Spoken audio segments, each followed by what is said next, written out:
Welcome to this episode of TJHTalks in cooperation with the Warsaw Ghetto Museum, commemorating the 83rd anniversary of the Warsaw Ghetto Uprising, which began on April 19th, 1943. We are very honored to host three outstanding scholars, Professor Havi Dreifuss, Dr. Maria Ferenc, and Dr. Katarzyna Person, and more than 800 registrants. The discussion will last approximately 45 to 50 minutes, followed by a brief Q&A session.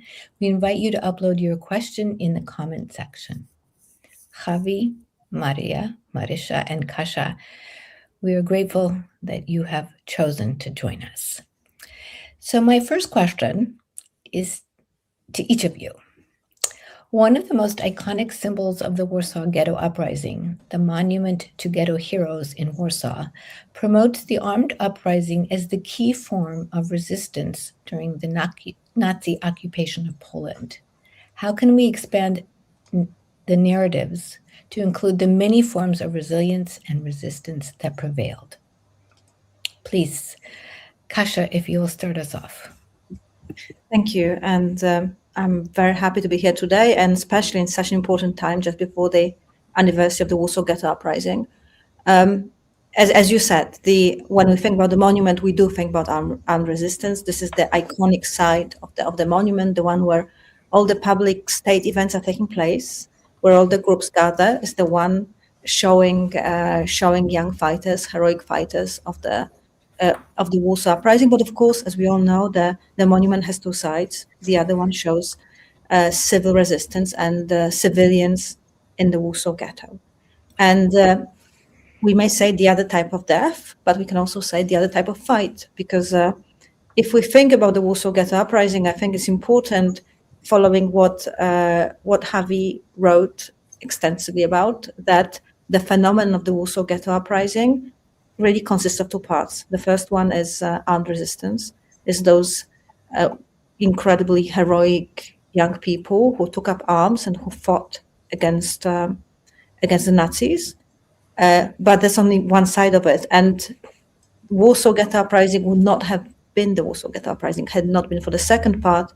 And that's those tens of thousands of civilians who went into hiding, who fought by hiding, who fought by going either underground, in the attics, behind stairs, in hidden spaces, and who chose to fight that way. And to remember that they were resistors the same way that those young people were resistors.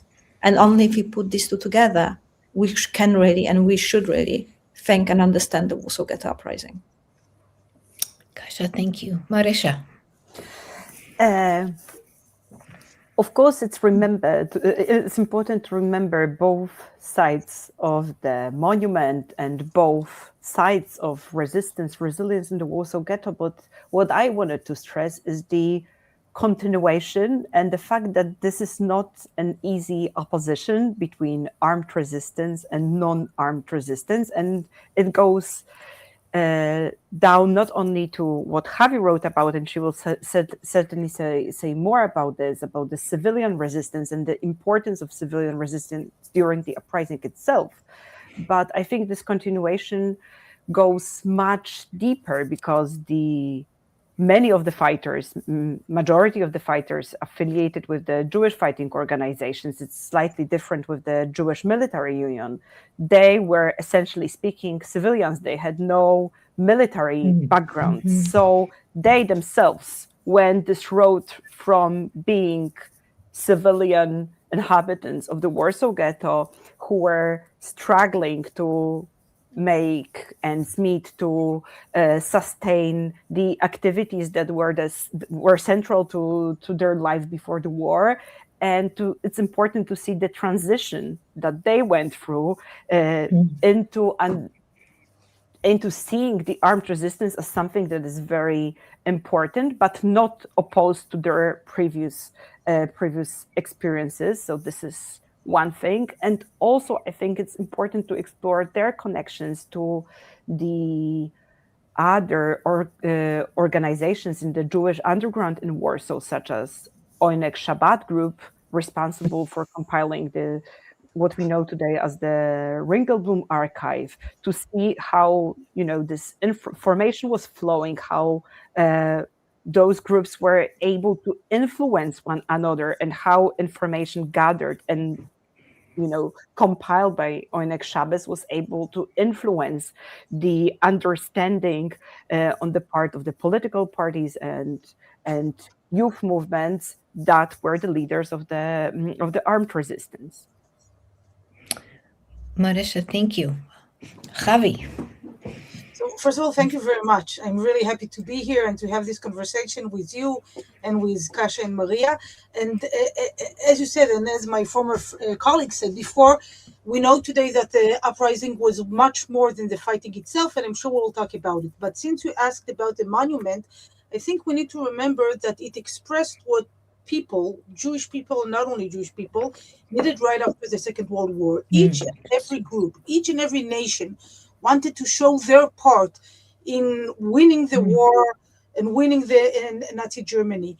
And this is why it became a symbol. It was something, showing that the Jews fought as well, that we have heroes as well. This was established only 5 years after the uprising itself.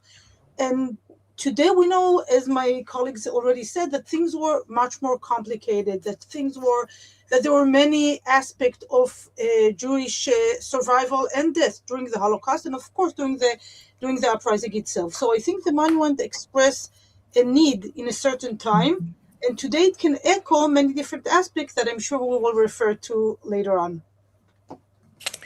Thank you, all three of you, for this very enticing introduction and framing what we're about to speak about. Let's start with a dedicated question to each of you. Kasia, as the director of the Warsaw Ghetto Museum, scheduled to open in 2027, please share the museum's mission and the exhibition's main narrative, which includes, of course, the Miła 18 bunker. What new facts has the excavation of that site next to the bunker revealed about the combatants' lives, their determination and dedication, and who they were and their roles during the uprising? Thank you. We do indeed have. Miła is one part of the museum. We have the main building, the building of the Person Bauman Hospital, which in autumn of 27 will become the Warsaw Ghetto Museum, together with the new infrastructure, new buildings built alongside it. And the aim of the museum is to tell the story of the Warsaw Ghetto and tell full story of the Warsaw Ghetto, partly also by showing complexity of it. So by showing in context of other ghettos in occupied Poland, showing this part of networks of ghettos in occupied Poland, by showing this part of Warsaw, both Jewish and non-Jewish, and by also showing the complexity of life within it. So what we're trying to do is we show how people reacted to, how both individuals and the community reacted to what became the Warsaw Ghetto, to the worsening situation in the Warsaw Ghetto, what choices people made, how they reacted. And part of it is, of course, also resistance, resilience, both armed and non-armed, spiritual resistance, and cultural resistance, and also armed resistance as part of it. So this is what we're showing in the main exhibition, and it's especially important for me to show the non-armed aspect of it. So to show, so to speak, the experience of the majority of people, those who were not able to fight, those who fought differently, including women, children, people who are very poor, refugees, deportees, and others. So this is what the exhibition will be all about. But we are also fortunate to have another space, and that's the space at Miła. The excavation site, which was carried out by the Warsaw Ghetto Museum now for a couple of years, the excavation is neighboring, is just next to the Anielewicz Memorial. So the most important memorial dedicated to armed resistance in the Warsaw Ghetto, the headquarters of the Jewish Fighting Organization. And next to it, we have excavated a site, which is a cellar of a building, which might have also served as a hideout during the Warsaw Ghetto Uprising, and there are reasons to think that it might have.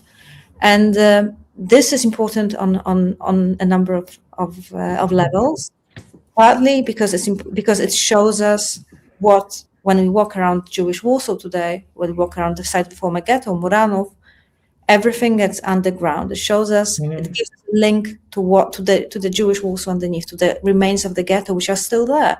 They're not on the ground. There's very little of the ghetto remaining actually on the ground. There's very few buildings which remain, but all of it is still underground. So all those cellars, which are every now and again excavated during building works, during construction, and then they cover it up again. But in this one instance, we want to keep it out. We want to keep it accessible to people, and we want everyone to be able to see what actually is underground. So those remains of the Warsaw Ghetto, which are still there, and which we can still see. And as a site of a civil resistance, it's important because it's in such iconic space, because it's just next to Anielewicz Memorial. It's so close to the monument which you spoke about, which really, despite its two sides, still functions above all as a monument of the fighters of the Warsaw Ghetto Uprising, of the bravery and heroism of fighters. And on the route to the Umschlagplatz as well. So on the route of heroism of which will link the heroism of inhabitants of the Warsaw Ghetto, we have this piece of a cellar, really, which tells us a completely different story, which tells a story of those who fought, who were not able to fight, who did not fight, who were in hiding. So this is important. For our museum, it's also important because it's a site where a few thousand of objects were found, everyday objects related to the ghetto. Again, telling a story that's not heroic. These are really objects which we use to this day, often every day. Objects related to civilian experience, to experience of everyday people, of people from the Warsaw Ghetto, and these objects will be shown at the exhibition. And again, they tell a very different story of the Warsaw Ghetto, and one that we really want to focus on in our exhibition. So, in this sense, this is a very, very important site for us.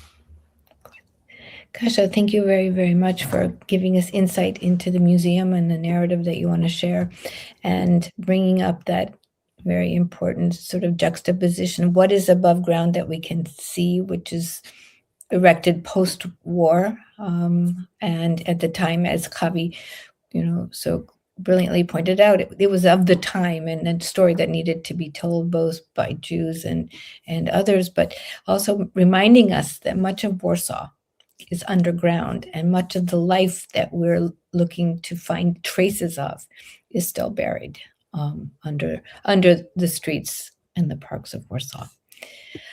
Marysia, many are unaware of the complicated lead up to the uprising, as there were various factions involved.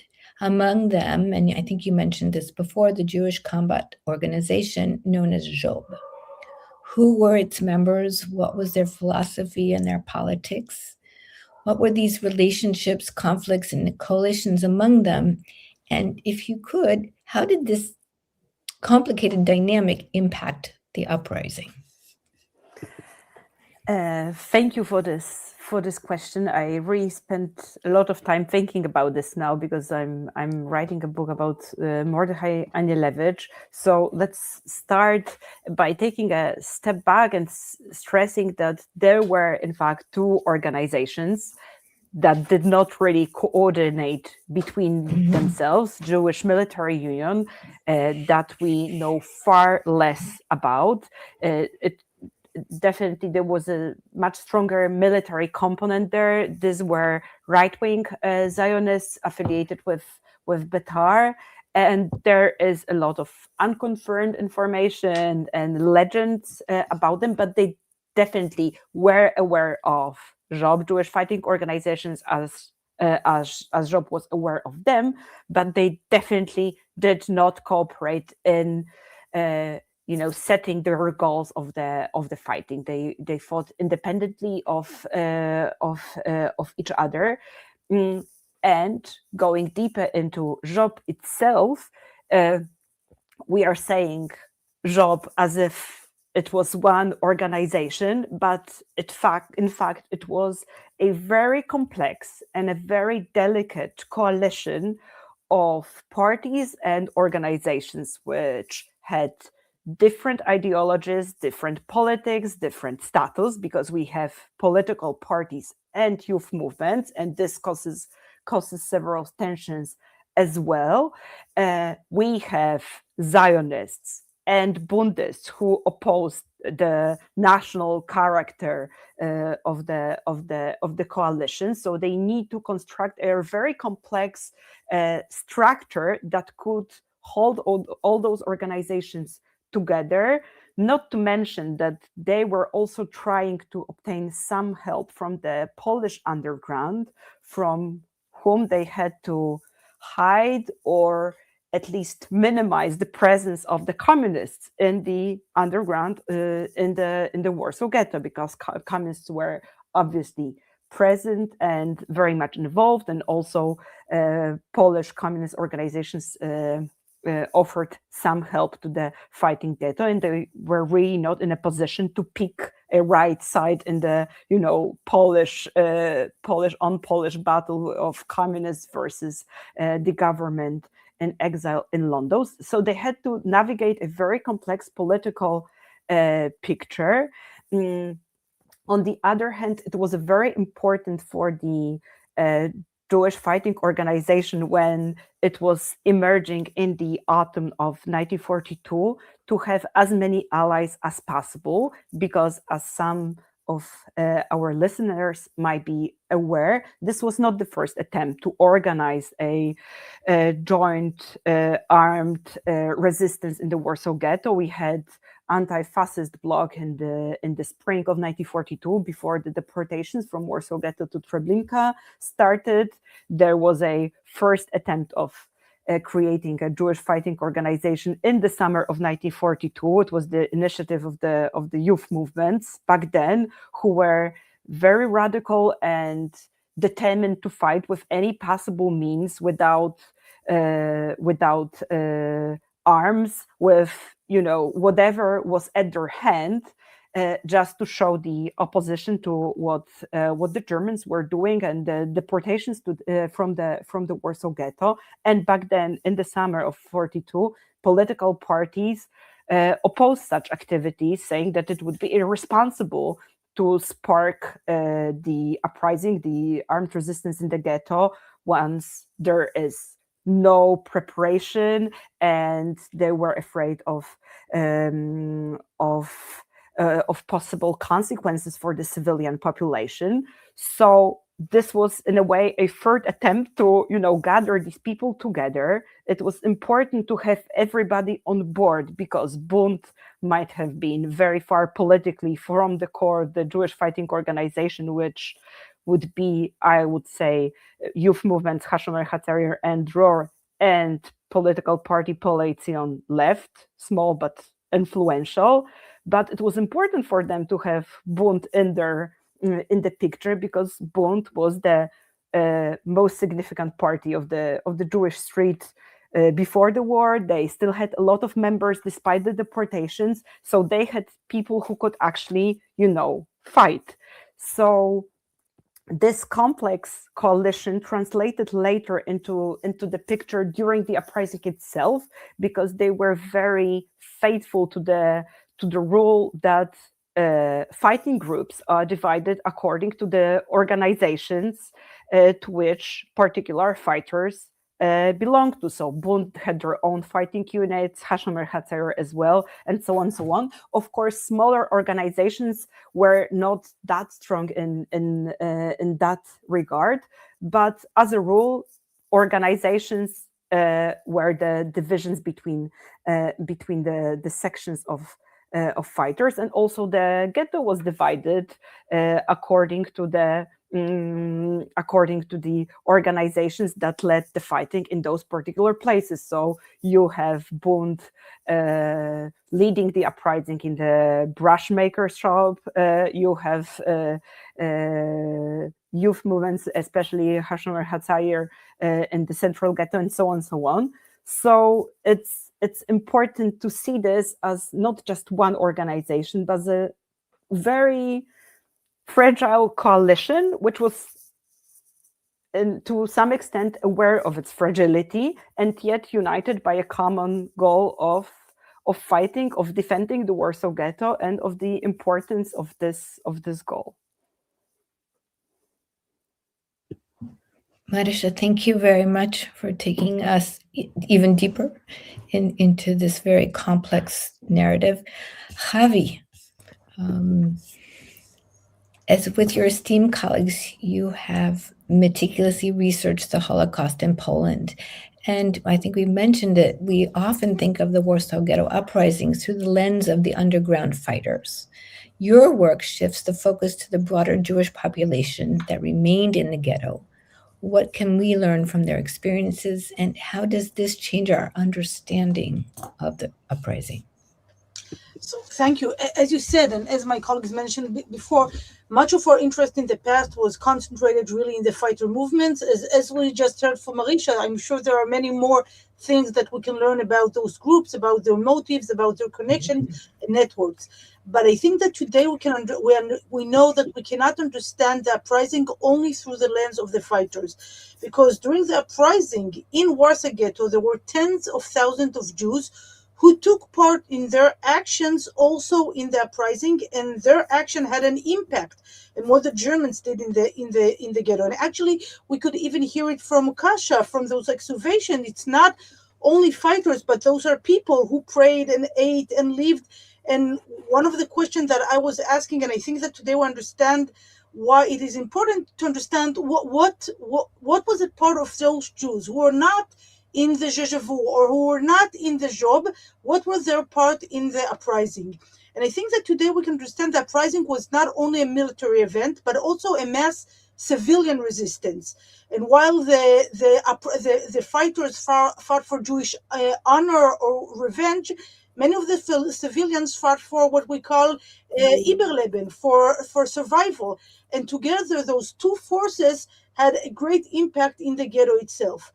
Now, many Jews just disobeyed the German orders. When the Germans entered the ghetto, they wanted to do two very clear things. One of them is to move the Jews who were still working or were considered as a working force to the camps, concentration camps in Lublin, and to send all the others to Treblinka. And by disobeying the orders of the Germans, actually what those Jews did, they changed the plans of the Germans.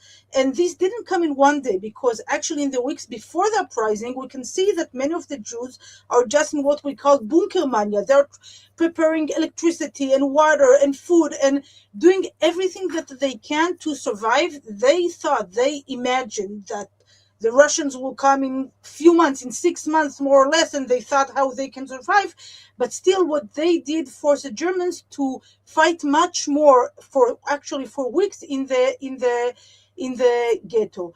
So by choosing to disobey the Germans' orders, actually those masses challenged the Germans, and the Germans had to change their strategy. And actually, this is why we cannot understand, in my opinion, the uprising without, of course, the fighters, but without those masses of civilians as well.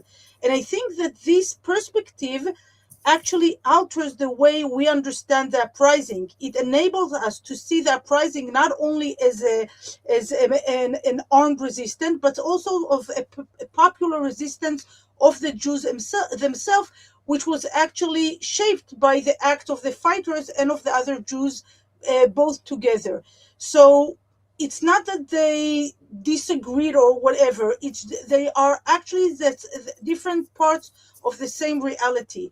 And if we historians don't like to talk about what would have happened if, but if we will take a second just to think about it, if there wasn't any mass resistance of those tens of thousands civilians, so we would have had few days of fightings of those youth movement and underground, but this was only a question of few days. And if we would have had only this mass disobedience, so again, it would resemble many things, because Jews try to survive in many other places. The fact that those two things happen together at the same time, this is what made the Warsaw Ghetto Uprising such an important event, which had such a great impact, not only on the Jews of the ghetto itself, but beyond that as well.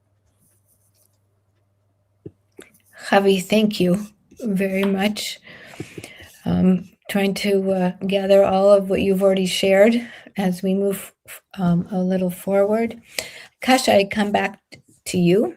Among your numerous publications, all of your research, your teaching, you edited numerous volumes of the Ringelblum archives. How does this work impact a broader understanding of the choices people made when faced with life and death dilemmas?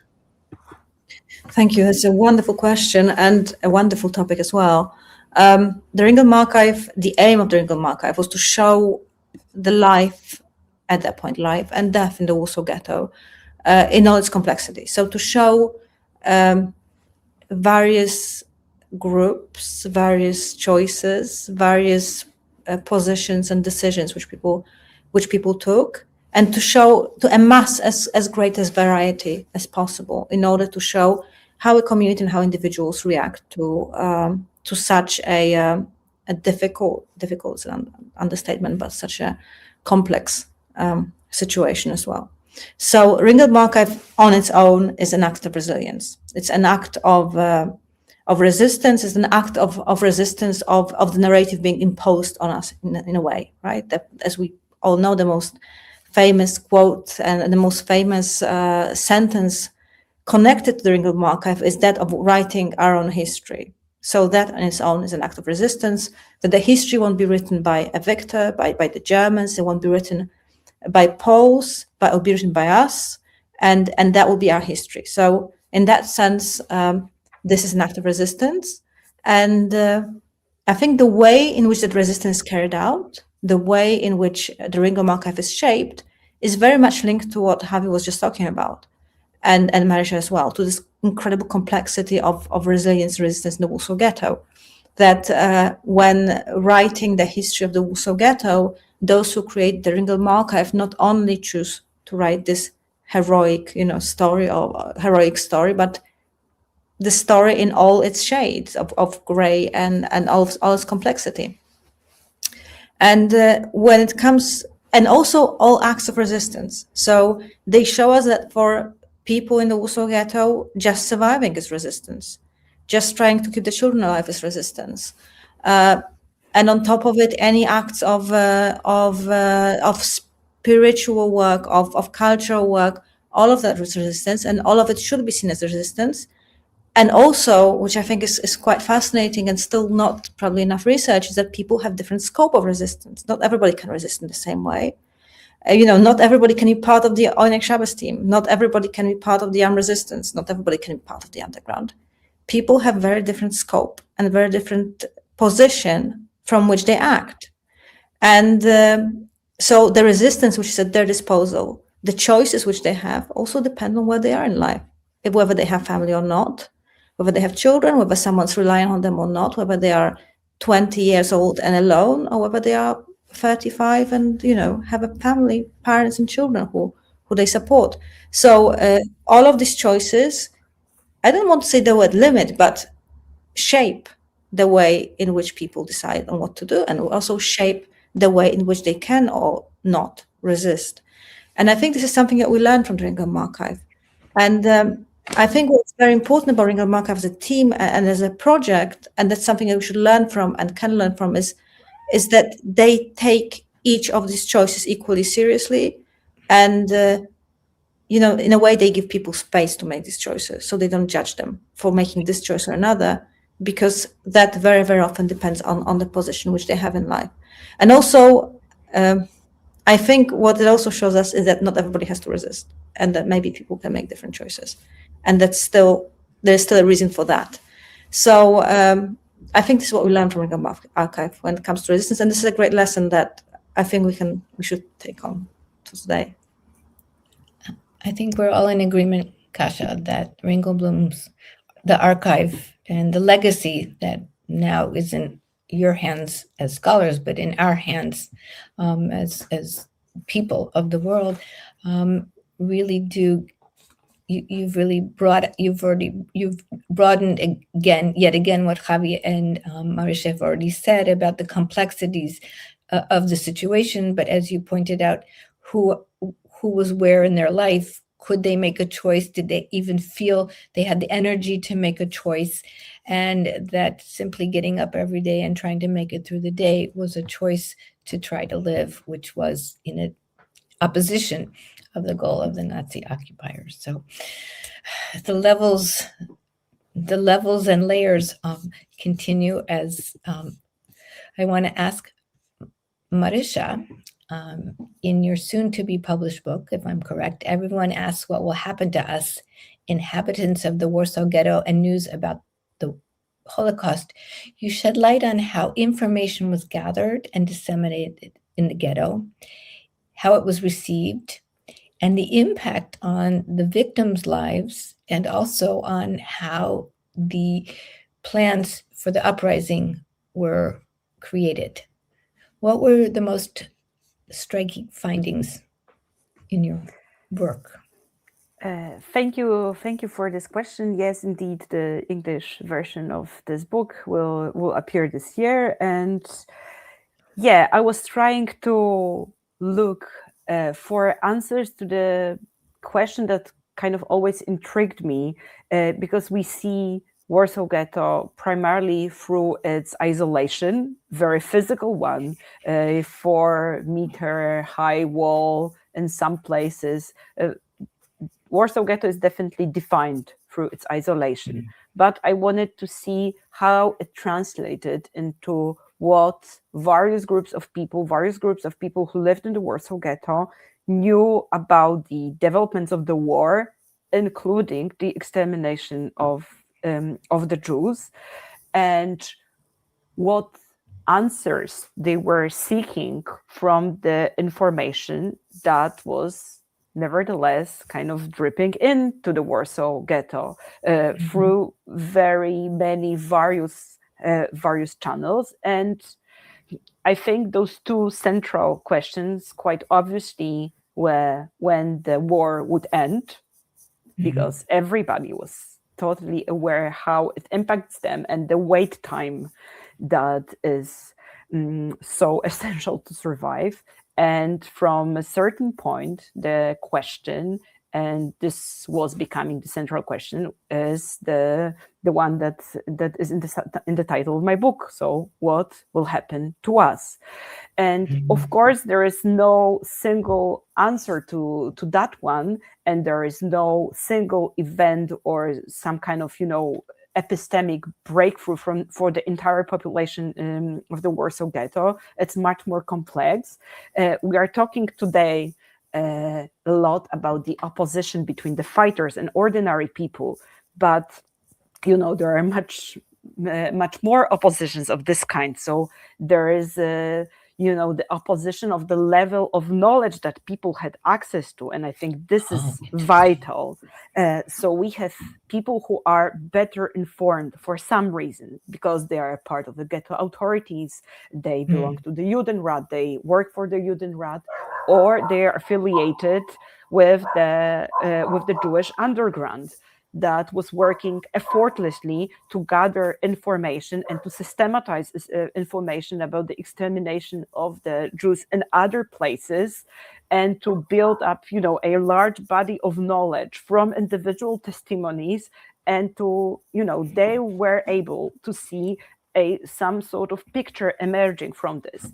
But we have to remember that the fact that Oynek Shabbos group was able to compile 4 major reports on stages of the murder of the Jews and the scope of the murder of the Jews does not mean that the general public in the Warsaw Ghetto was aware of that.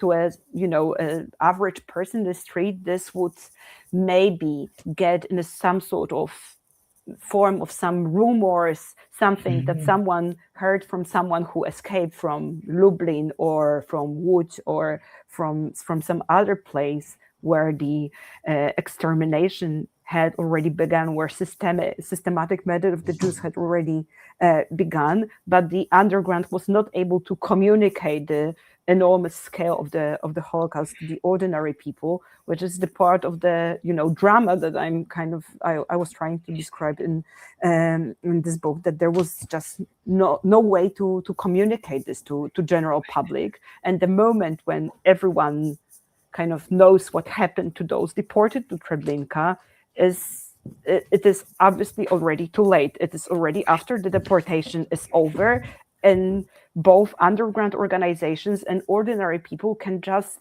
kind of assess the magnitude of the catastrophe that happened before their eyes, and there was nothing they were able to do to stop this. And since we are talking a lot about resistance and resilience, I think it is important to stress how important were individual testimonies of completely ordinary people informing this body of knowledge about the Holocaust as it was unfolding. For Oynek Shabbos group, people who were refugees, escapees from other towns were very valuable informers about what happened there. So everyone who, would not consider themselves, a very knowledgeable or educated person was a super valuable informer of events in other places, and their testimony could be used to, build something bigger. And this is, I think, a very important part of the philosophy of the Oynek Shabbos group. So use those individual voices and the voices of, so-called small people, not only elite and intelligentsia. Marisha, thank you. The puzzle expands. Havi, in your most recent work, which I think we've already mentioned, published in March this year, and the fall of the Warsaw Ghetto, April 1942, June 1943, you explore life and death, responses and resistance in the ghetto during the most brutal and deadly period. In this last book, in preparing your research, what were the new insights that came to light? So thank you. Actually, yesterday I just got the real copy of the book that was published, so I'm very excited. And Bravo. Thank you. Mazel tov. Thank you very much. Thank you very much. And maybe I should mention three insights that I had above the one that we already talked about, and that is the fact that it was not only fighters but also civilians who resisted and who were part of the uprising. So first of all is the importance of talking about daily life even after the murder starts. Because if you look at the many works, and there's many important works of great scholars dealing with the Warsaw Ghetto, and they talk about daily life and about individual and the social structure and politics and religious life and everything. And somehow it stops when the mass murder starts in July 1942. And then, or they talk about Treblinka, where the Jews were set to be killed, or they're talking about the fighting groups. And actually, even the Aktionen was something awful in Warsaw Ghetto. It lasted for 2 months. So what happened to that daily life? And I think that at least one of the things that I got from the book, and actually this is what I'm working on now, is daily life during the Aktionen. What is happening to the Jews, to their family connection, to their social structure during those awful days of Aktionen, which could be months or weeks and could be even one day in small shtetl. So that is one thing. A second thing that is very much connected not only to what Kasia and Marisha said, but to their research is the importance of the Jewish understanding and insight. Now, as Kasia and Marisha said, those could be wrong and those could be very optimistic or very pessimistic or whatever. But actually, the actions of the Jews was driven from their insights, even if they were wrong. And when I was looking in the Warsaw Ghetto Uprising, until the Great Deportation, the Warsaw Jews believed, for many good reasons, or at least understandable reasons, that they will survive, that it will not happen to them. And Marisha refers to that, and we can see in the work that Kasia published as well. And afterwards, they imagine the future in a different way. They imagine it as it was during the Great Deportation, that the Germans will deport the Jews and then they will return those streets to the Polish part of the city and we will survive. So the Jewish insight is very, very important, and it's connected to what my colleague just said. And the third thing that I'll just mention is the fact that during the uprising, there was an enormous German brutality that many times we overlooked. And I'm talking about not only burning those people alive, but I'm talking about mass executions, and I'm talking about awful violence, sexual, mental, and of course, physical violence. And this is something that is very, very important. The uprising was not only a heroic, impressive thing, but it was an awful individual experience with a violence that we should be aware of. Havi, thank you.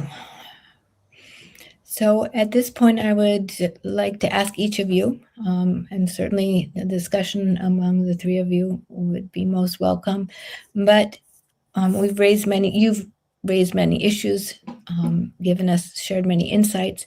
Please, perhaps a summary set of comments from each of you before we look to the questions that have been shared by members of our audience.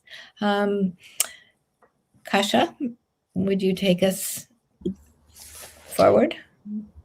Thank you. I think what really came out of it is the importance of the complexity of experiences and also experience of so-called civilians. They were all civilians, really.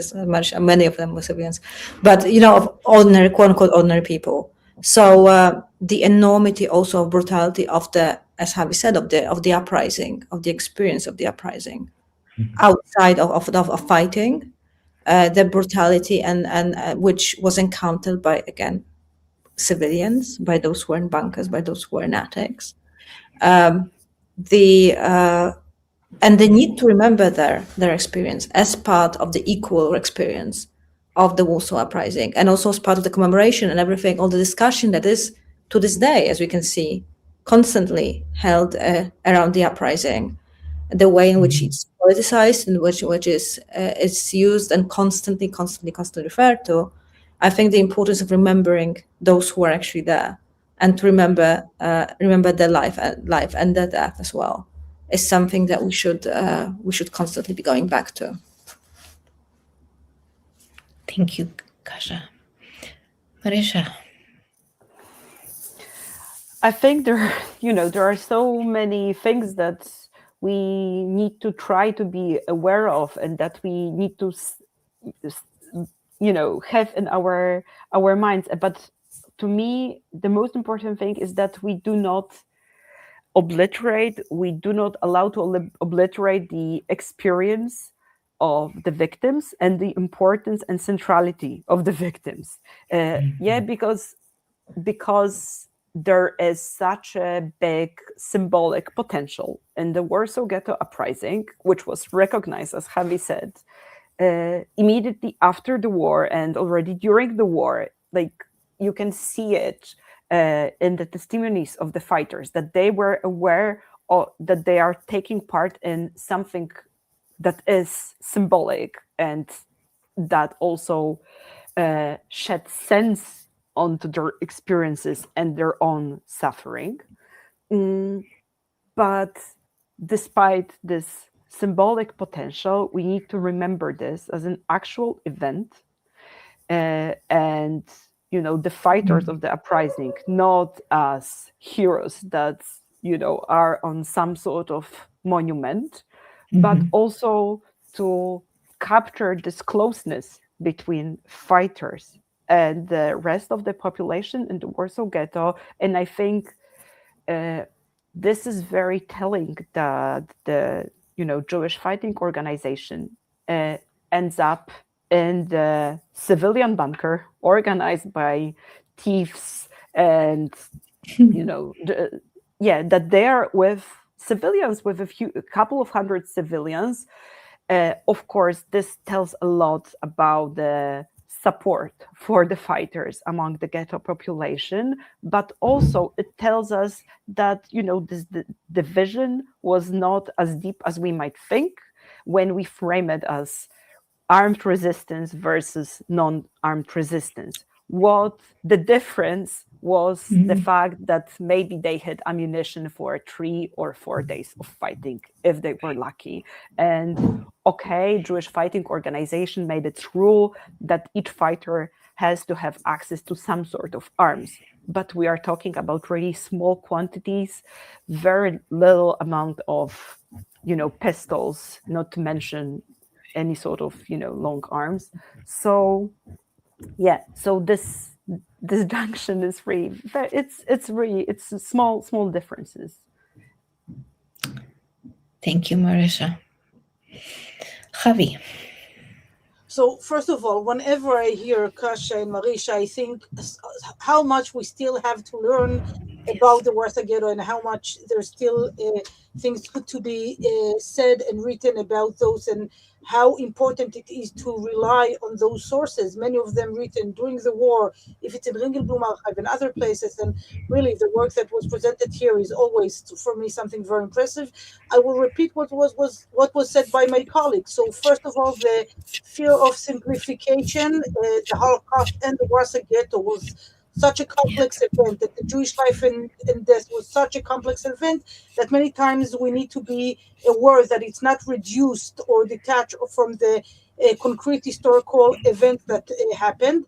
And this is especially important when we talk about the Warsaw Ghetto, because as you said, and as was just mentioned, it became such a symbol, and many times this symbol detached it from its specific historical events and the specific Jewish dimensions, and it had, and it's not necessarily from ill intent, but it can lead to some kind of a distortion of the past meaning. And maybe the most important thing is our commitment, and I know this is a commitment I share with you and with the other friends here in this meeting, the commitment to the historical accuracy, to the event himself, to the complicity, and to the people who lived and died during the uprising and other events of the Holocaust. Thank you all very much for your insights, your time, and sharing with us. I think for many, and I speak for myself, but also my colleagues at the Taube Center, you've really sort of taken the veil off, and you've sort of taken away those divisions that we often encounter or were taught about. This did this and this did this, and I think you've made it very clear that not only is it much more complex than many of us have ever really understood, but it's also such a basically human story, with all the complexities of different people, different political views, different visions, and as Kasia, as you mentioned, different abilities, and ways of standing up, whether it was physical or socially or emotionally. And so I can only thank you three for what you brought to us, what you're bringing through your teaching and research, and all of the new publications, which we will share in the follow-up email. And I wondered if there were any questions that the three of you might have noted from our audience, which represents Jews from or people from all over the world. And I'd be happy for you to address them. I can share one that I see. Is it known what happened to the bodies of the Miła 18 last fighters, such as Anilevich? How did others, such as Tzvia Lebitkin, Bear Mark, and Yitzhak Zuckerman, get out of the ghetto?